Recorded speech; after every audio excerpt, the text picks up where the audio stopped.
Abakobwa 10 bakunzwe muri sinema nyarwanda muri uyu mwaka w'2025.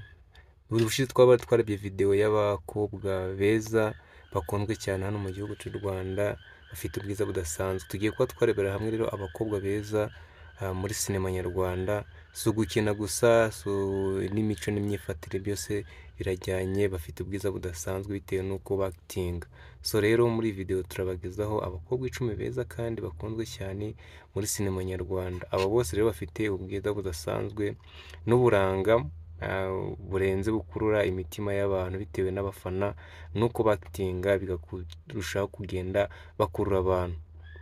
Reba rero urutonde rwacu twabateguriye uyu munsi uhereye ku mwanya wa 10 kugeza ku mwanya wa mbere, kandi umenye aho wowe uwufana aho agomba kuba aherereye n'umwanya wa kangahe. Icyo ngusaba rero ni ukureba iyi video ukayigeza ku musozo kugira ngo ubashe uyikurikirane mpaka irangiye. Ukande subscribe ufungure inzogera kugira atazagira video nimwe gucika iturutse hano. Reka dutangire turebere abakobwa nabahe, ese nabahe, ninde uza gufata ku mwanya wa mbere, uwa gatanu aza kugutungura. So mbahaye ikaze rero. Umwanya wa 10 tugiye kuba twaheraho mu bakobwa 10 barenze mu kwakitinga cyangwa se barenze mu bwiza, afite ubwiza no kuba bakina, ubita Bijou. Bijou rero yamenyekanye cyane muri filime cyane yabamenya n'izindi filime nyinshi zigiye zitandukanye. Afite impano idasanzwe mu kuba yagaragaza ubuhanga bwe no gukina, bwakubitaho n'imiterere ye n'ubwiza bwe budasanzwe, akaba yarushaho kwigarurira imitima ya benshi cyangwa se imitima y'abatari bake. Umwanya wa 9 turahasanga Gihozo Nshuti Mireille. Yigaragaje cyane muri filime yitwa Indoto, murayizi, yagiye ikundwa cyane, azwiho guhuza ubwiza n'uburanga we gukina ari acti kuri we, cyangwa se ibyo akina ubona bijyanye n'ubwiza bwe. Umwe mu bakobwa bari kuzamuka cyane muri filime nyarwanda cyangwa se muri sinema nyarwanda, akunzwe cyane n'ingeri nyinshi. Reka twihute cyane tugere ku mwanya wa 8. Umwanya wa 8 turasanga wita Sandra Olive. Yamenyekanye cyane muri filime yitwa The Secret. Ubwiza bwe rero budasanzwe hamwe n'uburyo agaragaza impano ye bikura amarangamutima y'abantu benshi. Byamuhesheje izina rikomeye mu kuba ari umukinnyi w'umukobwa uzi kwakitinga, ndetse akaba ari umwe mu bakobwa beza bafite impano idasanzwe mu kuba bakina filime nyarwanda, kandi ubwiza bwe nabwo bukurura abafana. Reka twigire ku mwanya wa 7. Ku mwanya wa 7 turasanga umukobwa cyangwa se umubyeyi ukunzwe cyane, ukunzwe n'urubyiruko n'abatari bake, bakunzwe cyane hano mu gihugu cy'u Rwanda, bamwita Bahavu Usanase Jeannette. Umwe mu bakobwa b'icyitegererezo mu Rwanda wamenyekanye cyane muri filime ze Kabahavu n'izindi filime zitandukanye. Ni umwe mu bakinnyi badasanzwe kandi bakunzwe n'uburyo ateye n'uburyo yakitinga, kandi arubashe cyane. Akomeje kugira izina rikomeye mu ruhando mpuzamahanga cyangwa se muri sinema nyarwanda.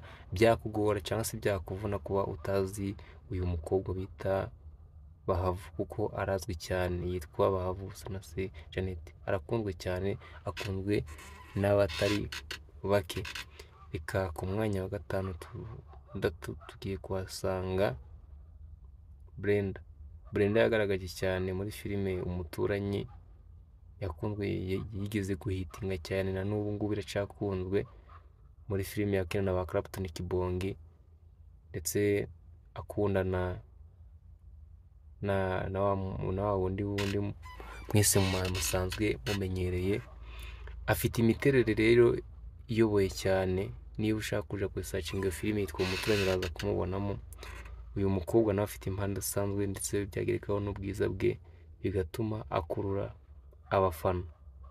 Akomezwa gukundwa n'abafana cyane be, kandi ntakunda kwigaragaza cyane cyane mu ma TikTok cyangwa se n'izindi social media, agaragara cyane cyane kuri YouTube. Ku mwanya wa 5 tuhasanze Irakoze Ariane Vanessa. Yamenyekanye cyane muri filime yitwa Maya ni umwe mu bakobwa bafite isura nziza cyane cyane kandi akomeje kuzamuka mu myidagaduro ndetse no muri sinema nyarwanda, ari kugenda azamuka afata n'intera umunsi ku munsi. Reka twihuze cyane ntabwo tumutindaho, mbere na mbere ko tujya ku mwanya wa kane ukanda subscribe ufungure inzogera kugira hatazagira video n'imwe igucika iturutse hano. Umwanya wa kane turasanga uwo bita Nkusi Linda, yamenyekanye muri filime cyane y'Abamenya kandi yabaye umwe mu bakobwa bayigeze kwiyamamariza Miss Rwanda. Uretse gukina neza, azwiho no kuba afite ubwiza n'imiterere karemano, akundwa cyane n'abafana bitewe nuko ateye, afite ubwiza bukurura abagacanga se ubwiza burangaza.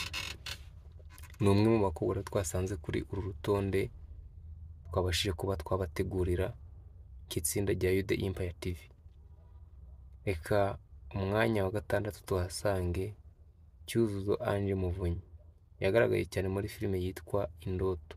Ni umwe mu bakobwa bafite ubwiza budasanzwe kandi afite impano yo gukina bihuriye bigahurana n'ubwiza, bikaba akarusho, bikaba yakurura abagabo cyangwa se ubwiza bwe bukaba bwarangaza bamwe mu bamukunda bitewe nuko yakitinga.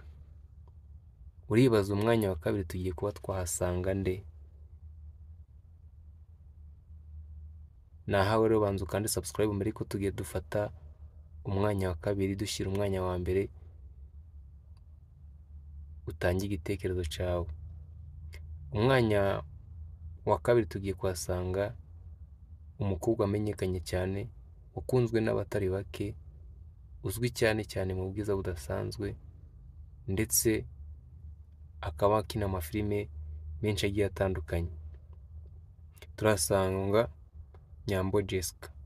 Nyambo Jessica ni umukobwa umwe wamenyekanye cyane, umwe mu bakobwa bakunzwe bafite izina rikomeye muri sinema nyarwanda. Afite uburyo ateye n'uburyo akina bigatuma akundwa cyane.